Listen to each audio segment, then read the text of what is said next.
ሰላም ጤና ይስጥልን ቤተሰቡ። ዛሬ እስቲ አንድ ሁለት ሶስት ነገሮችን ልንገራችሁ ማድረግ የሌለባችሁ ማለት ነው። ሳይኮሎጂካሊ ነው የምነግራችሁ። አንደኛው ምን መሰላችሁ?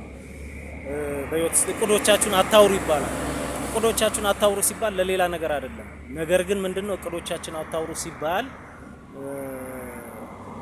እቅዶቻችሁን 10 የምታወሩት ከሆነ አይምሮ በተፈጥሮ ሁለት ሶስት የተደጋግሞ የሰማውን ነገር ምን ያደርጋል ማለት ነው አኮምፕሊሽ እንዳረገ ሰርቶ እንደጨረሰ ስለሚያሳምነው ትዘናጋላችሁ። አሰሩትም እስቲ ያወራችሁትን ነገር ብዙ ጊዜ ወሬ የቀደመ ነገር ተሳክቶ ወይም ሰርታችሁ ታውቃላችሁ?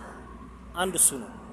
ሁለተኛ ነገር ደግሞ ደካማ ጎናችሁን ለራሳችሁ ወቁና ለራሳችሁ አክሽን ለመውሰድ ሞክሩ እንጂ በምንም ተአምር ለሰው አታሳውቁ።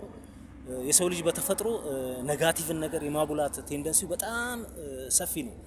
ፖዚቲቭ ነገር ስትነግሩ ስለናንተ ፖዚቲቭ ነገር ሊያወራላችሁ የሚችል ሰው አታገኙ።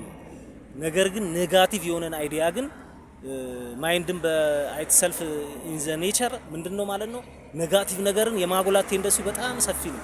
ለምሳሌ እስቲ ተመልከቱ። አንድ ሰው መንገድ ላይ አንተ ቆንጆ ነው ሲል እንዴ ራሳችሁን ትጠራጠሩ። እኔ ቆንጆ ነኝ ምናምን ራሳችሁን ታይዱ ወይስ ምን ፈልጎ ነው የምትሉ የሆነ ነገር ወይ ሲያስጠላ ምናምን ቢሏችሁ አይምሮአችሁ ሲያስጠላ ያለ ይሄን ኔጋቲቭ ሐሳብ በጣም ብዙ ጊዜ ያባዛውና አስጠላል ወደሚለው እምነት ትገባላችሁ ማለት ነው። ስለዚህ ደካማ ጎኖቻችሁ ለሰው መንገር ተገቢ አይደለም ማለት ነው።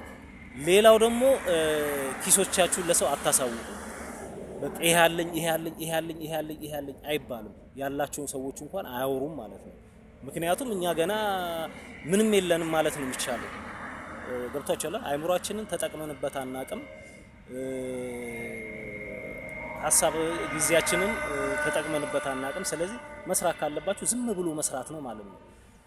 ይሄን ሐሳብ ከወደዳችሁት የፕላስ ምልክቷን ተጫኗት፣ ላይክ አርጓት፣ ሼር አርጓት። ስለዚህ ይሄ የዕለቱ መልእክት ነው ማለት ነው። ቴንክ ዩ ሶ ማች